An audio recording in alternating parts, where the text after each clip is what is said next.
Good afternoon, or good evening, ladies and gentlemen, and welcome to that very, very fine moment that you've all been waiting for eagerly. The Bill Crane Report is on the air with my friend Christine, and we have got a pile of stuff. Okay. Chris, kick it off, kiddo. Pick it off? Kick it off. Oh, what I wanted to say? I said good things are coming. This is good news. The Bellingham Homework Subcommittee is actually entertaining the idea of not giving homework on one of the school vacations. Can you imagine that? Holy cow. I mean, what is a vacation for? I always looked up, I could eagerly waited for the vacations so that we'd get a double slug of homework and I could just roll my sleeves up and dig in. Well, they're going to discuss that as a possibility. The other thing that's pretty good is, first of all, the sad news is over at KP, they gave a 100 questionnaire to the students on financial information like checkbooks and things like that. And over half of them answered incorrectly.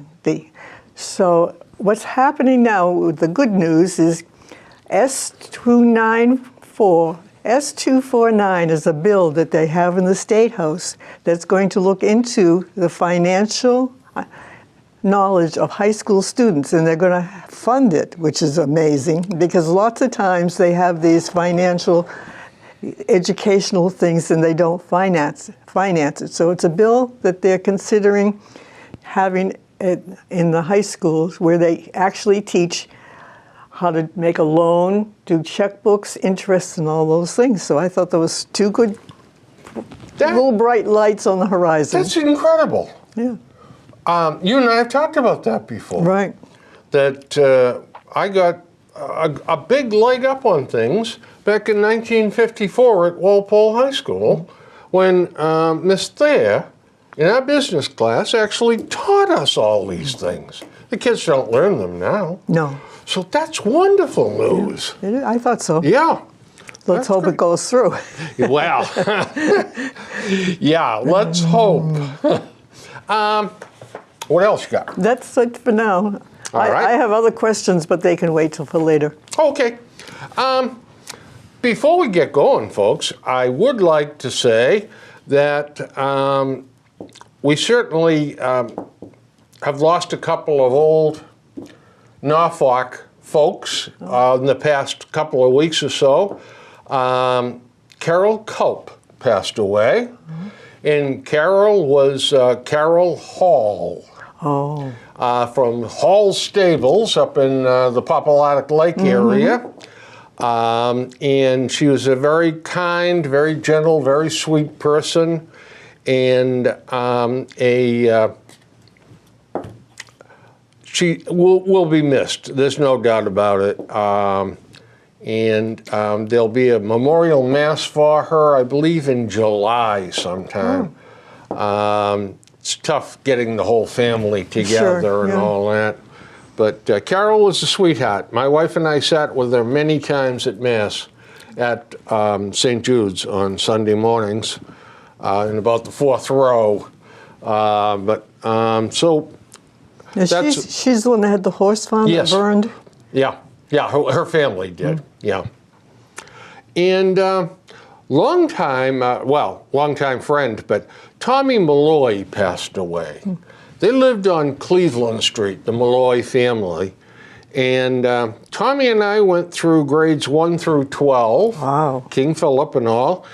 And that's the last time I saw him. He moved to the Cape, got married, raised a large family, very active in different volunteer work down on the Cape.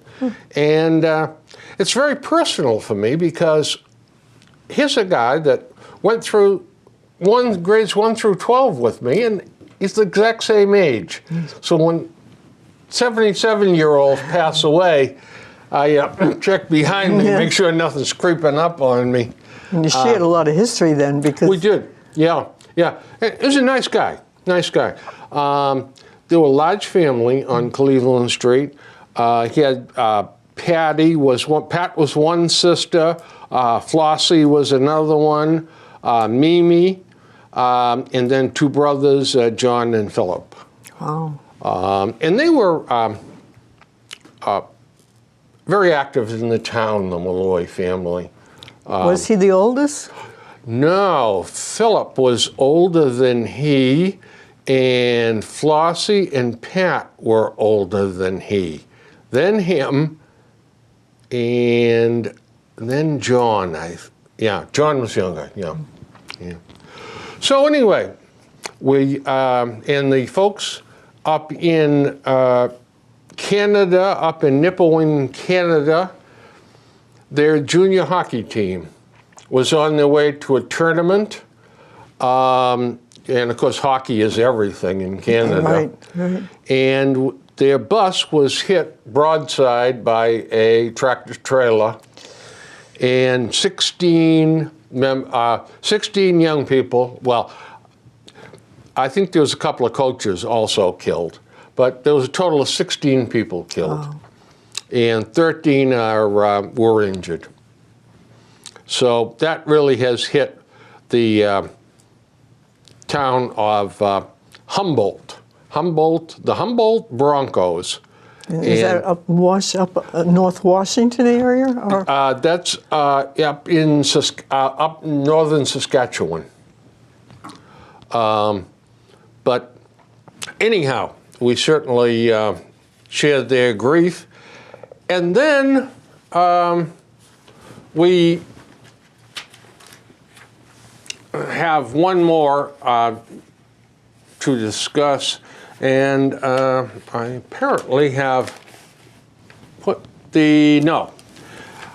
Then I'd really like to also express our sympathy to the family of Sean Gannon, a police officer, 32 years old, down in Yarmouth, Mass, that was shot and killed by a felon that he was trying to serve a warrant to. I would never want to be a warrant server. I think that's a dangerous job. Well, of course, the local police have to do it. When the warrant comes, you know, they're the ones that have to go serve it. You're right, and most of the people just accept it, but there are those that... Well, they certainly don't take it very willingly, otherwise...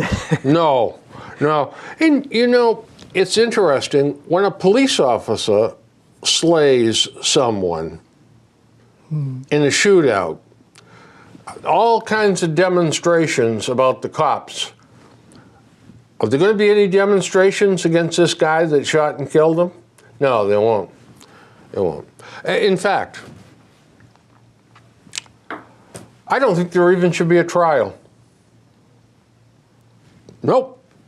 Right in the slammer. Just like during World War II. A guy deserted in combat, the firing squad. Yeah.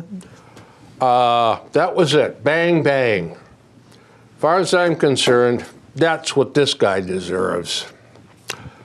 Well, anyhow. So, our thoughts and prayers go out to the Gannon family. Definitely. So, I got a whole bunch of things I'm upset about.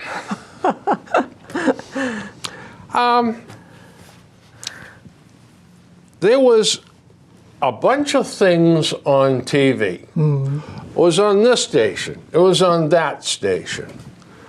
15-year-old grandson of Jack Nicklaus, the great golfer. His 15-year-old grandson was caddying for him down to the Masters. Right. And he hit, and in a round, he was allowed to play, the grandson. He got a hole-in-one. Well, you'd think that the second coming had happened. There were high fives every place, hugs all the way around. And it was on this TV show, that TV show. But yet, you know, a nurse works double shifts in a hospital and helps resuscitate a choking patient, cleans up an incontinent patient, talks with parents and holds the hand of a dying patient, counseling the family in the dead of the night as the death watch is observed by those in the room. No one sees that or features that on TV. Our society has got it all backwards. Sure has. You know, it's incredible. Are we that shallow? And who's to blame? Is it the media or is it society? Or I know there's no ratings for watching a nurse with a bedpan, but I think they're both to blame. I don't think you can point your finger one way or the other. Yep. I don't know. It makes me angry.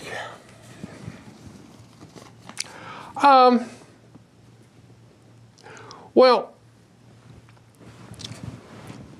I have something else to complain about, but you know, I think I'm going to do it at the next show. Okay. Because I've got a lot of material on it, and I'd really like to explain to the people what's going on. And then I'll get angry. By the way, here's an interesting statistic. Okay. Because I know you love statistics. In the month of February, for the first time in recorded history, there has been more murders in London than in New York City. Wow. 15 to 14. A narrow victory by London, but nonetheless. Now, So that means New York is getting better? much better. And do you know who's responsible for that? Goes back to the 90s and the 2000s. Rudy Giuliani. Yeah. And he said, we're going to get tough on crime. And he gave them permission to stop people and ask questions. Stop and frisk. And that has been upheld by the Supreme Court of the United States, and nobody wants to do it. How the devil do you take the guns away from the bad guys if you don't? Because when you do, there's such a big uproar about it. My civil rights have been invaded. My boy is traumatized. He's not a bad boy. What was he doing with the gun? Well, maybe he's going to target practice. He's protecting himself. But the murder rate in New York City is down 90% since Giuliani was the mayor. I know when I go to New York, I feel a whole lot safer now than I did in the past. There was a past, one time I was in New York City, I went down the stairs to go on the subway, and I took a look around, and I said, I'm not going on this subway. It's just not safe, and I came right back up. Do you know, I was down there for I used to have to go to these shows, industrial shows. And my principals would be there, and I'd have to stand in their booth and, you know, that stuff, talk to people. So my friend and I, Will Chin from Foxborough, we said, you know, there's New York delis are famous. This was at the Jacob Javits Center. He said, let's go ask a cop where a real good deli is. And let's go have lunch there. I said, I'm with you. So anyway, to make a long story short, we got directions on how to go someplace. About 10 blocks away. I said, what the heck? So we started going, and a cop another cop, different cop, was on the other side of the street. And he came over to our side. He says, hey, where you two going? So what? He said, so we told him who we were and what we were doing. He said, look behind you. And then off scurrying off. 5 young guys. He said, those guys are following you. 2 more blocks down here, they're going to grab you and they're going to roll you. He said, get back to the Javits Center, stay in there, and never mind walking around. And you were guys. Yeah. It's not like women walking. Yeah. So I went right back to the Javits Center and had a couple of hot dogs that were probably 4 hours old, but who the heck? But that's bad. Anyhow, but you're right. It's dangerous. Even if the crime rate is down, there's still problems out there. And you got to be wise about it. Oh, yeah. Yeah. There's a move afoot to cut minimum sentencing, especially for drug crimes. Right. Yeah. So the drug usage continues to rise. It's destroying the fabric of our society. And the morons in the Massachusetts legislature, if there's any of them watching, gee, I really apologize for that. I shouldn't have called them morons. Idiots. That's a better word. Now feel it's best for society, public safety, and our civilization to put these criminals back into the community. In other words, they don't have any more prison room. Well, they want to cut down because it saves a little money. But the bleeding heart judges keep saying, I don't want to sentence that boy to 2.5 years. He's going to get traumatized in there, and it'll just ruin his chances of going to college. So maybe they should have different grades of prisons. So anyway, I made a list, and I am going to ask you, Uh-oh. what are the chances if we release this whole bunch of non-violent drug offenders? Like, you can't be a drug dealer and be non-violent. They constantly fight for their territory. They rip each other off.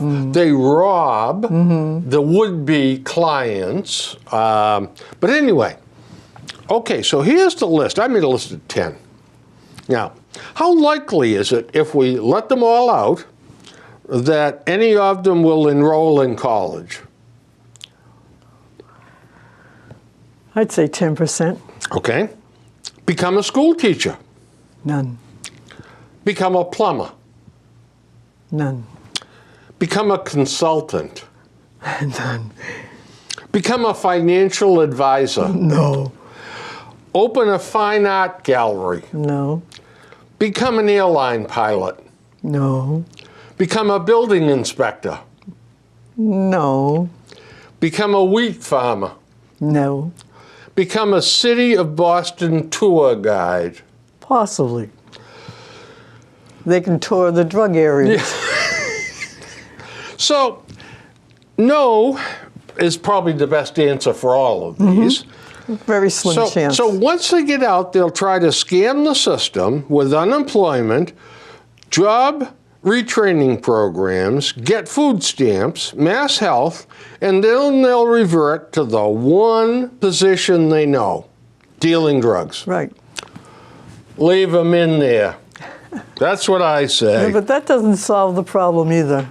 Well, if we let them out, we're going to create all new problems. So that's the problem. Well, the other problem is the revolving door problem. They're out and they got to go back through it. So each time they go through it, it's more and more money, more and more time, and nothing changes. Well, do you see? Now, this is what the judges say. So their idea is we shouldn't be punishing them. We should work with them and have them go to counseling and job retraining, and we should oversee their activities. Now, I'm going to tell you something. This whole business about being on parole and having a parole officer, about 90% of the visit sheets that the parole officers fill out are the great acts of fiction. Charles Dickens would be proud of them. They're not going to go down to where these people supposedly are living. You take your life in your hands going into those neighborhoods. You can't find them. Oh, yeah, he used to live here, but I don't know where he went. They just disappear. Right. So, but the parole officer has to say, okay, well, I just checked off. I visited. Right, because if he doesn't have a job. That's exactly right. Yeah. So this whole idea that the parole officer is checking up on him and making sure he's towing the mark and doing all this stuff the judge wants him to do, it's ridiculous. I think that they should have a certain place where they go, and they should do community service, and they should learn a trade. A lot of these kids, when they grow things and when they cook things, they begin to feel useful, they begin to have a skill, they learn how to do something besides sell drugs. And I think that's the best bet. You know, I tend, let me put it this way. In a perfect world, you got it right on. But these guys aren't interested in working in a restaurant for a year, starting out as a dishwasher, and learning to be a short order cook and all of that. Well, I can tell you right now, right down to Norfolk Auto, Paul Roach, he took two guys from the prison. All right, and these guys were at the halfway house at the prison. Okay. 6 months to go, or a year to go. They had both been in for, I don't know, 5 years, 6 years, 4 years. I think it was armed robbery. So he said, okay, I'll hire him. The state paid most of the pay, but nonetheless, that's neither. And one guy just disappeared. Another guy, very, very good mechanic. Very good mechanic. Nice guy. I used to talk to him when I went down there. Nice guy. Then all of a sudden, disappears. Cops picked him up. He had fallen off the wagon with the lure of drugs. Back in the prison. Months later, he came back. Paul said, he's a good worker and a darn good mechanic. Brought him back. Gone again. And only had, I don't want to exaggerate here, but he only had a few months to go to work, and then he's off. He couldn't even stay straight for that, you know? So basically what you're saying is people lack discipline. Well, yeah, of course. Yeah. And maybe why do they not have that discipline is maybe because they don't get that discipline at home, or because the drugs are made to be so glamorous that it's too hard to resist it. I'll buy the first half. They don't get it at home. They never had parents that cared. Just say no. The thing is, nobody says no. I don't know why today nobody says no. If you get somebody to say no, I would fall over.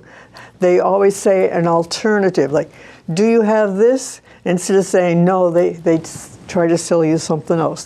There's no in the world anymore. In Norfolk, parents still go to PTA. They call something else here in Norfolk, TPA, or I know what but you know what I'm talking about, the teacher-parent loving deal. They still get concerned parents that go. I'll be willing to bet you that doesn't happen in North Dorchester or Roxbury or some of the other inner city places, especially where you've only got a single parent trying to raise 3 monsters. And she's got to either work around the clock or she's got to be home with them. I don't know about you, but I know that when I got screwed up at school and had to bring a note home that I was a bad boy, my folks went over to see the principal and said, "What did he do?"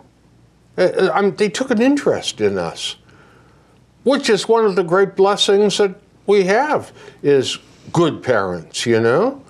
But those kids don't have good parents. They don't even have parents. A lot of times, grandparents. And I don't know, short of taking the kids away and putting them in an institution and force feeding them education and love and affection and athletics and all that stuff, short of doing that, I don't know what the devil we do.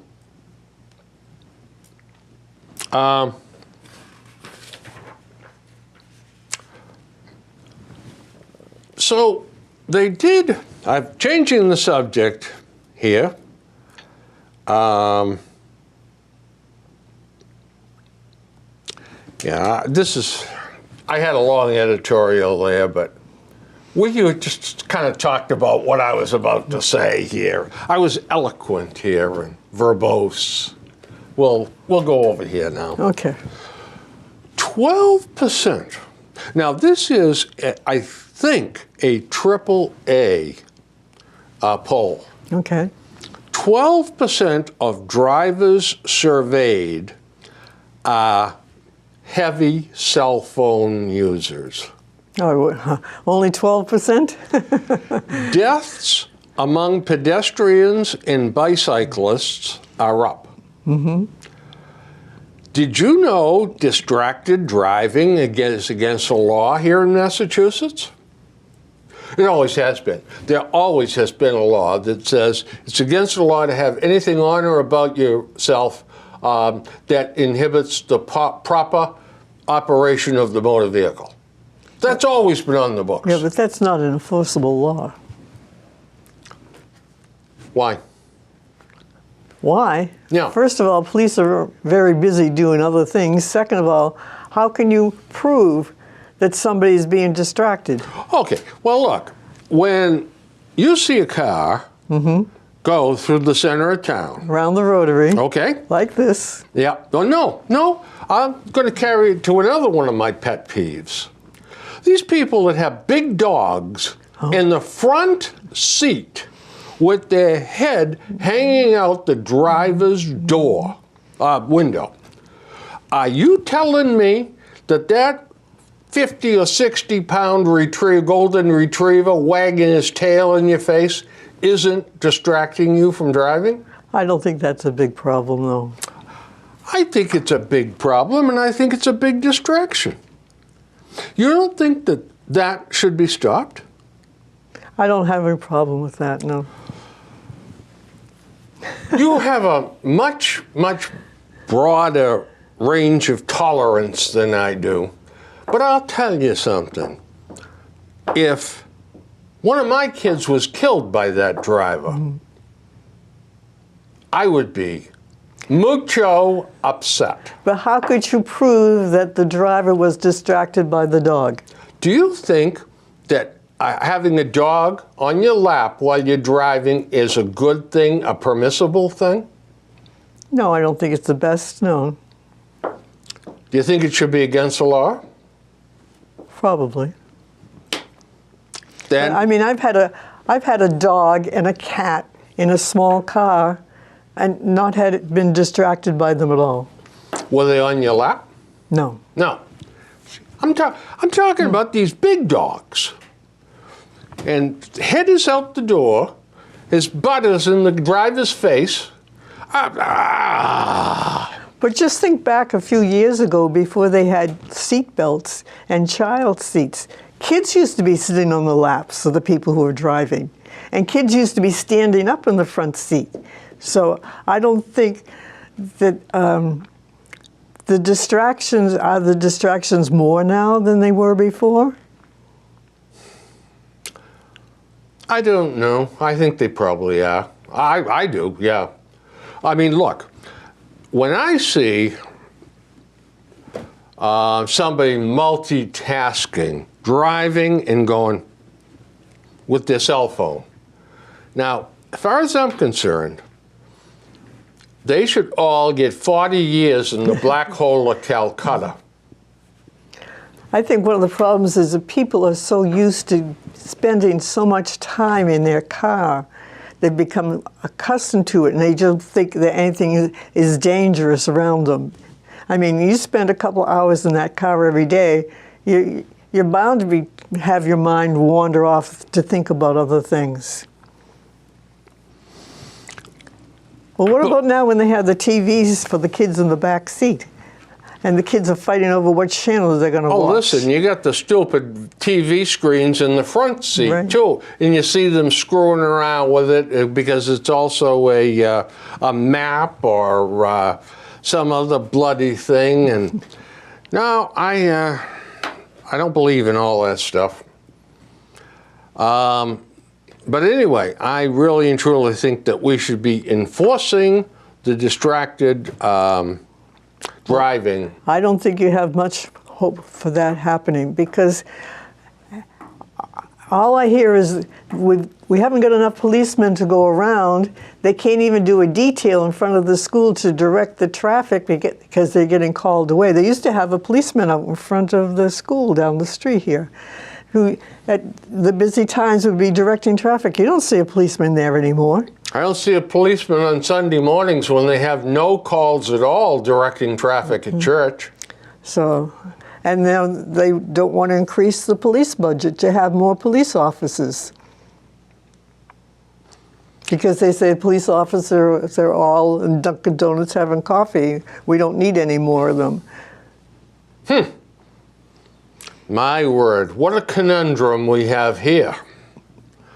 Well, I think that there is enough time in their schedules so that they could direct traffic at church on Sunday mornings and over by the school, and somehow still keep a lid on crime. Norfolk is not exactly Chelsea. Right. We don't have bars every place and shootings and murders and. Give us time. Oh, there's something to look forward to. But you can't, I mean, there'll somebody be on the cell phone and they'll see the police coming behind them. They put the cell phone down. Well, how can you prove that they were on the cell phone at that time? So you say, step out of the car, please, sir. Step to the back. I'm going to put the cuffs on you to detain you. You're not under arrest. I noticed a cell phone on the seat of your car. I'm going to look at that. Oh, look. Up until a minute ago, you were on the phone talking to Mary Alice Washburn. Do they really have the ability to do that? That's news to me. Yeah, you can if you can go to the last call. Oh, the call before that. But to put your hands on their property and to use their property, I don't know. I think you can do it. I see them do it on Cops every Saturday night. But usually when they do that kind of thing, I don't watch those programs, but usually they're picking them up for something else. It's a true story. But by the same token, if he says, no, I was not on my cell phone, and the cell phone is sitting there, I think the cop has every right in the world to pick it up and say, bloop, bloop. Oh boy, it says here you were. And what would be the punishment for doing that? Not severe enough, I can tell you. But no, probably a $250 fine or something like that. I think we ought to start enforcing stuff like that. I really and truly do. Because it does not make you more alert and a better driver to have that stupid thing stuck in your ear and try to drive with one hand. I wonder what the police opinion of this is. I don't know. Maybe ask Chief Cole, is it? Oh, he's the fire department. Stone. Charlie Stone. Well, I'll tell you what. I will. By gosh, I'll go see Chuck and ask him about that. Okay. I'll report on the next show. I'm looking forward to it. I'll probably have to buy him coffee and everything. Whoa. Boy. Bribe them, huh? I'll have to check on the budget we have for this show. Fair reporting at WBZ Radio is a thing of the past. At around 1:30 in the afternoon recently, they had a story on about President Trump and Stormy Daniels and their one-night stand. Not the alleged one-night stand or alleged dalliance, but their one-night stand definitively stated. Poor news writing, poor reporting by the newsreader, and last week, the midday news anchor, Rod Fritz, was fired. I hope it was over this. I doubt that it was, because they would rather bash President Trump than... By the way, that's another thing that bothers me. Everybody calling him Trump. Really? Yes. Even on my worst day, as long as he was in office, I referred to President Obama as President Obama. You can look at the tapes of these shows that we did. I always called him President Obama. I have respect for the office. And these people that refuse to call him president should also go to the black hole of Calcutta for 40 years. So there. I hope the BZ radio ratings drop to 0. But you know, along the same lines, I'm for equal rights and things like that, but all of these allegations of sexual misconduct, they all assume that the person is guilty. And I thought here in America, you're not guilty until you're proven guilty. And right and left and all over. Innocent until proven guilty. Yes. I think we don't do it. No, not at all. And there's another thing that drives me nuts, okay? There was this young lady that was in the headlines this week who was raped at college by this ne'er-do-well who comes from money. He admitted, okay? She refused to testify against him. Okay. Because personally, I don't think she wanted her name out there. Okay. He, instead of getting 20 years, is going to walk. He's getting 5 years probation. And because if she wouldn't testify, there is no possibility of a conviction. Okay. So she said, no, I won't.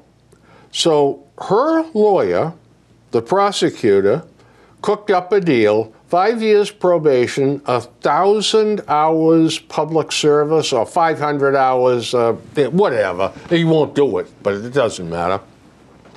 And that's it, he stays out of jail.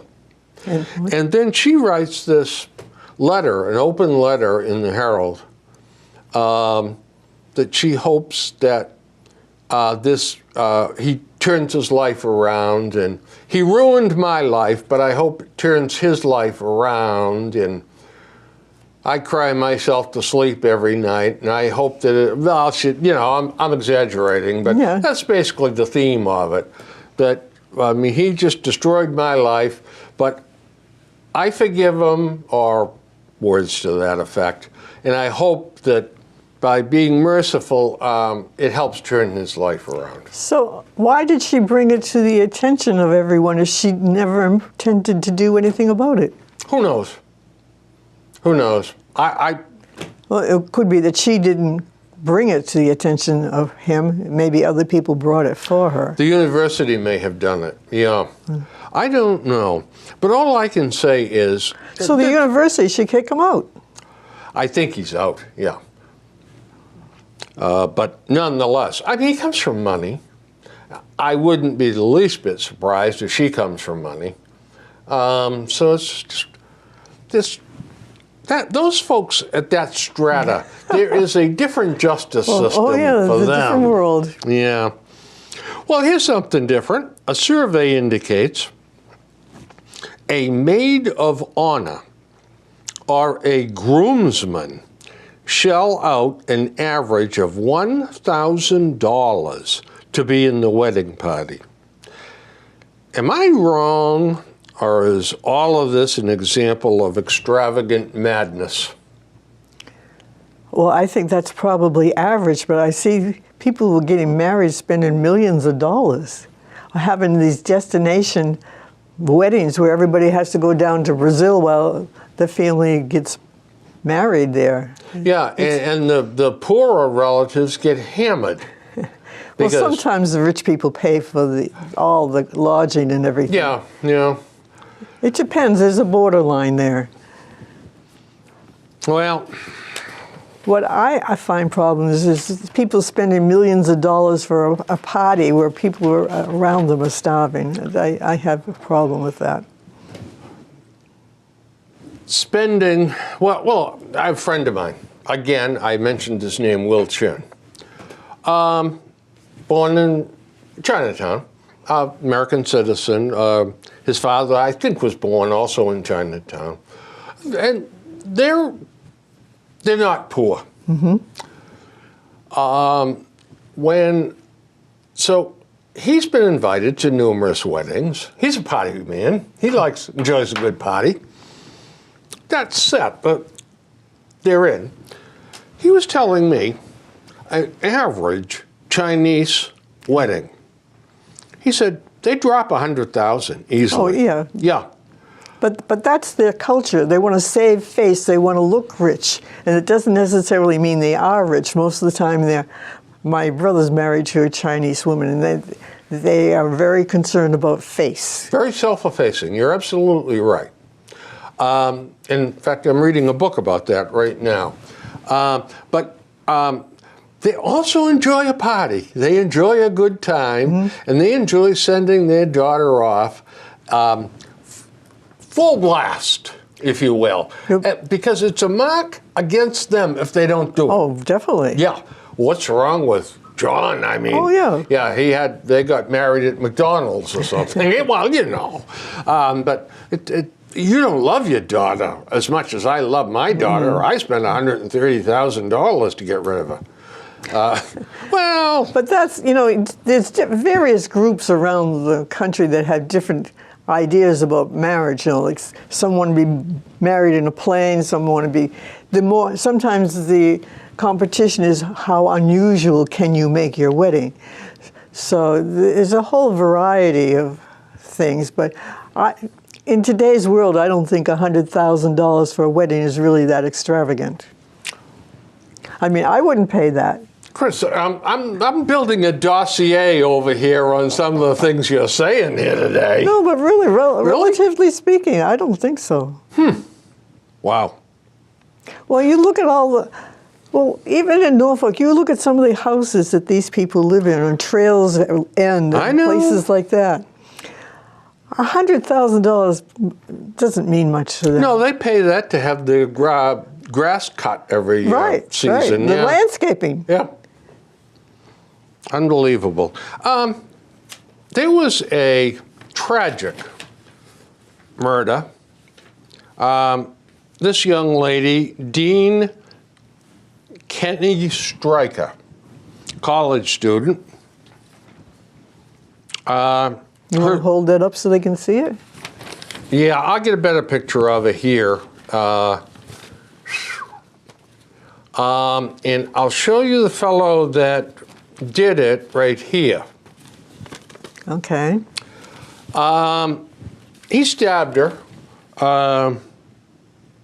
I'm sure I'll find it here, but he stabbed her many, many times. Okay. And it said here, her sister said it best. The two pillars of her life were to work hard and be happy. The Reverend Heather Janulis after Stryker's funeral ceremony, said, "She was motivated to help people. It was not an accident. She was in training to be a doctor." Okay. Now, this slaying suspect, his name is Jeffrey Yibo Yao. Now, he's had run-ins with the law Okay. in the past. So when the last time, by the way, she was stabbed to death in the Boston Public Library. Oh, that one. The killer had attempted to a home invasion of some other people. Okay. So they brought him before a judge, and the judge, he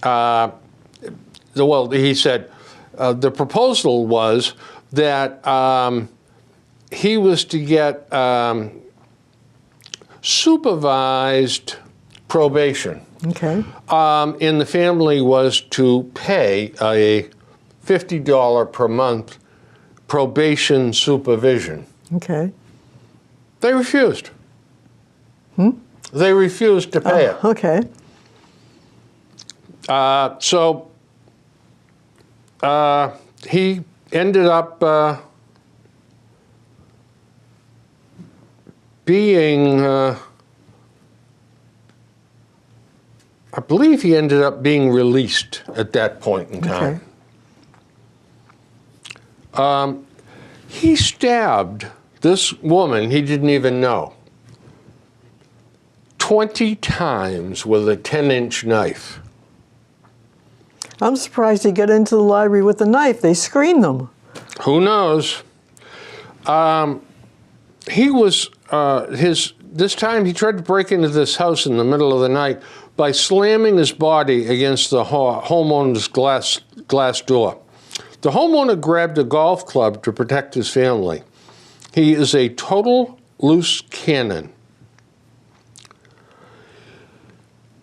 His mother posted bail for him that night. Oh. $40 Oh, come on. for a charge of attempted breaking and entering and disturbing the Oh, that's ridiculous. peace. Yep. They did not request, the district attorney's office did not request higher bail or that Yao be held pending a dangerousness hearing, only that he stay away from the alleged victim. And who is the alleged victim? Oh, it is unnamed. Oh, okay. Yeah. So he was told he had to stay 10 yards away from a buffer zone and all that stuff. So the prosecutors in Johnson consented to put Yao on pre-trial probation for 1 year, with the condition he continue to seek help for mental health issues. In my dreams. The only condition is, this is good, the only condition is you not commit any new criminal offense. Another offense like this or any other kind of offense.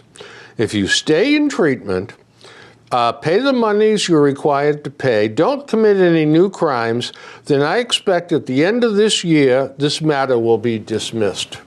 So in other words, he's supposed to be a good boy when he's never been a good boy before. And he's got these severe mental problems. They went into this whole thing about his background.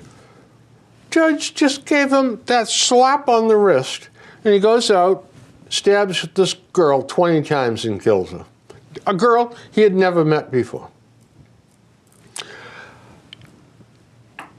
And yet, the people that want the police to take guns away from people that are mentally disturbed have to make a decision that judges can't make or won't make. Unbelievable. You read stuff like this and you simply can't believe it. Now, yesterday or the day before, he was in for a hearing, and his attorney said he's a complete psychotic. He doesn't even understand what we're talking about. Now, let's assume for a moment that's true. The judge couldn't see that?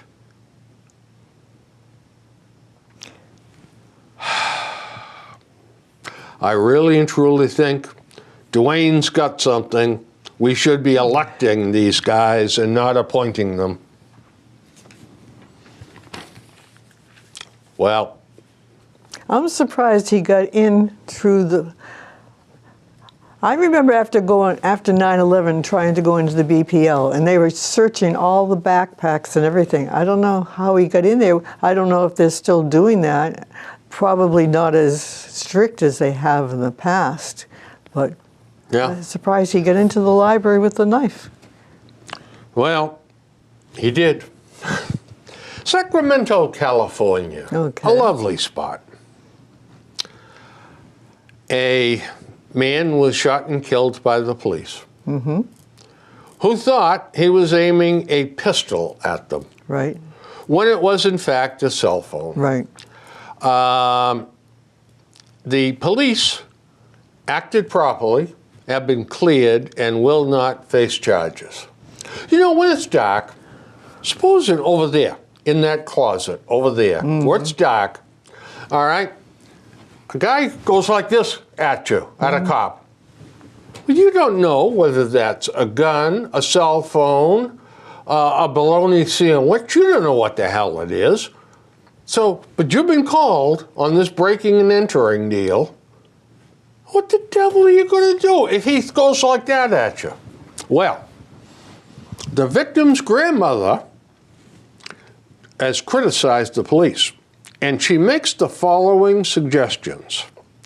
When the police are confronted with a situation like this, they should, A, send in a dog or dogs, use a taser, or aim for the arms and legs when shooting. Okay, only the last. They can't get close enough for a taser.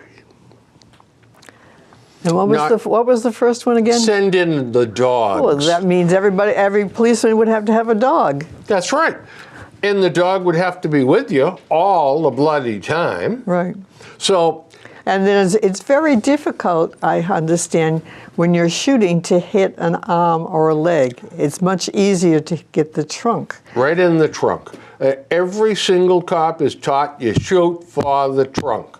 And if I were a cop, I would shoot for the trunk because it's his life or my life. If he's shooting at me, I'm going to use deadly force. Bang, bang, right in the breadbasket. I'm not that good a shot. Only the Lone Ranger can wing you. Remember the old days, the Lone Ranger? Oh, I love the Lone Ranger. Shoot the gun right out of the bad guy's hand. That's right. What a guy. That doesn't work. I'm not a good enough shot to do that by any stretch of the imagination. In fact, I could hurt somebody a lot more by throwing the gun at them than by shooting at them. And they want teachers to have guns. Well, now, if a man has been in the military, or has had police training, or has been a gunner, and is a stable man, I would much rather have him have a gun in school than not have a gun.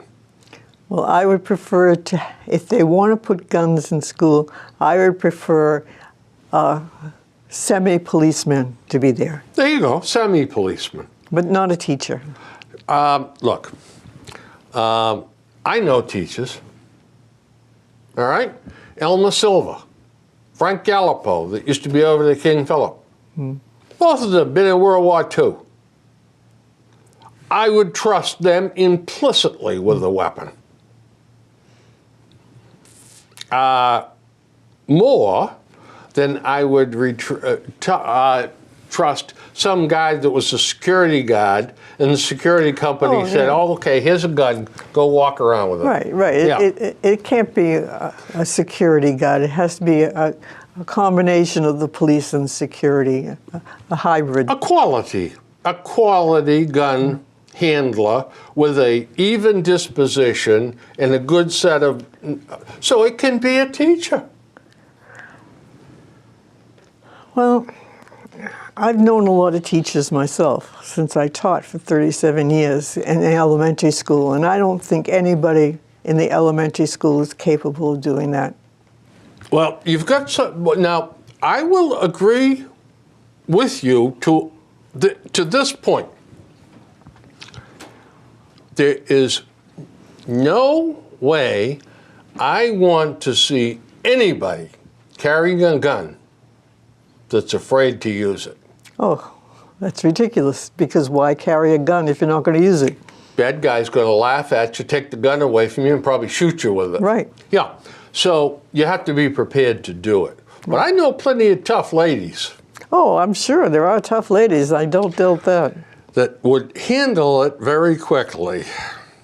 I mean, Plains Ridge Casino was, they weren't politically correct in this whole scrum that involved in them getting a license. There were other parties that thought that they should have the license rather than Plains Ridge. And Plains Ridge got a lot of, oh, Plainville, what are they? They're bumpkins and farmers out there. Nobody will go there. Well, guess what? They had another record high of 164 million for the month of February, which is a short month, by the way. So much for what the experts said. But that is a win-win situation. There has not been, and I hope that I'm not jinxing matters here, but there hasn't been a problem yet over there. And they are pumping money into the Massachusetts tax bucket, if you will. So I have another question for you. I gotta go fast here because I gotta want to get these both in.